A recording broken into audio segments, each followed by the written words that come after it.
Now we learn how to convert octal number system to hexadecimal number system, which has both integral part and fractional part, which is the topic of number system. Using this procedure, octal number system to decimal number system, again decimal number system to hexadecimal number system.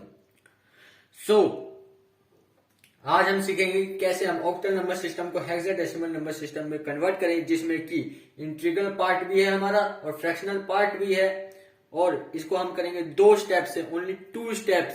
Number 1 step हम करेंगे octal number system को decimal number system में convert, फिर number step 2 we convert decimal number system to hexadecimal number system.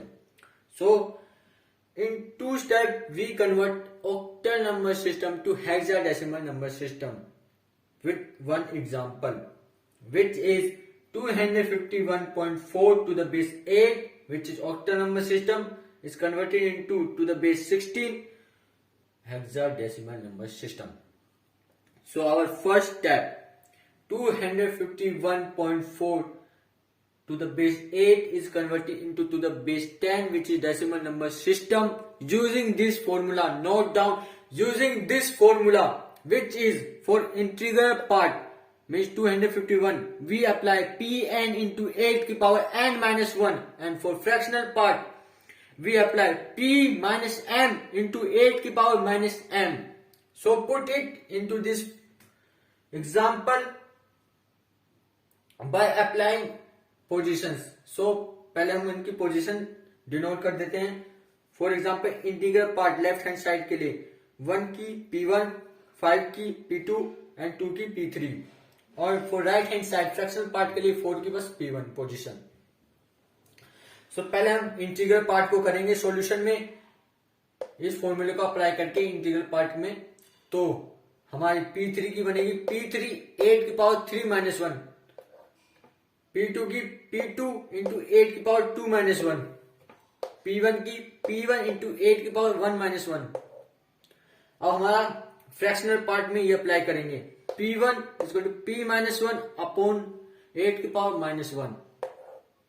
So in the step 2, next step, we get P3 की value 2 into 8 की power 2 because 3 minus 1 2, plus P2 की position की value 5 into 8 की power 1 because 2 minus 1 equal to 1, plus P1 की position की value 1 into 8 की power 0 because 1 minus 1 equal to 0, plus P minus 1 means P1 की position की value 4 in the decimal part is into 1. अब 8 की power यहाँ पे नेगेटिव है, मतलब माइनस 1 है. So according to the exponent rule we reciprocal it. So हमने इसका रेसिप्रोकल किया तो 1/8 की पावर 1 आ गई.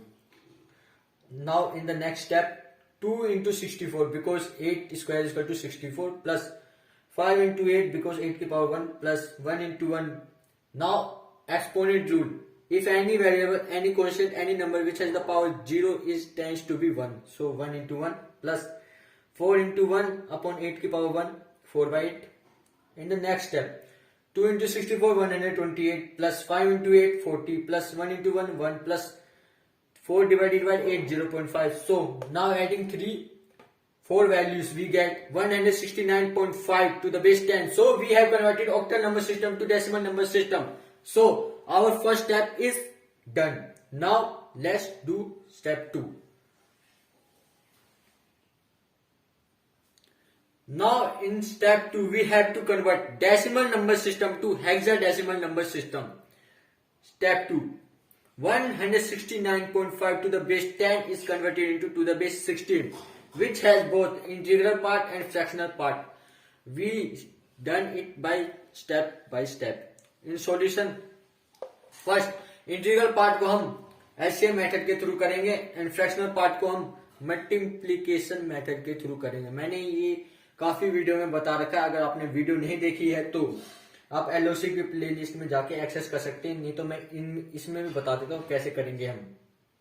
तो सिंपली उससे पहले मैं आपको ये चार्ट, ये टेबल नोट कर लीजिए, क्योंकि हेक्साडेसिमल नंबर सिस्टम में हम कन्वर्ट करते हैं तो 0 to 9 नंबर्स होते हैं और 10 to 15 हमारे अल्फाबेट से डिनोट करने पड़ते हैं वो नंबर. जैसे कि इसमें 10 को हमने डिनोट किया A से, 11 को B से, 12 को C से, 13 को D से, 14 को E से एंड 15 को F से।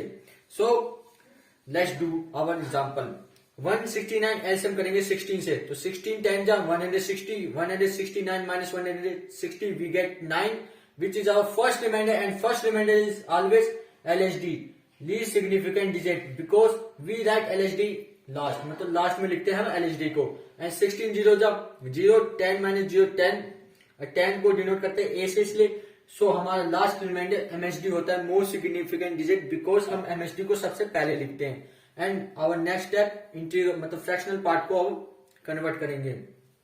सो फ्रैक्शनल पार्ट को हम मल्टीप्लीकेशन मेथड के थ्रू करते हैं। सो 0.5 इंटू 16 आएगा हमारा 8.0, और 8 हमारा इंटीग्रल पार्ट है, इसलिए हम 8 को इधर लिख देंगे और आगे फर्दर मल्टीप्लीकेशन हो नहीं सकती। So we have converted decimal number system to hexadecimal number system. Therefore, octal number system is converted into hexadecimal number system, which is first हमने octal number system को decimal number system में convert किया था।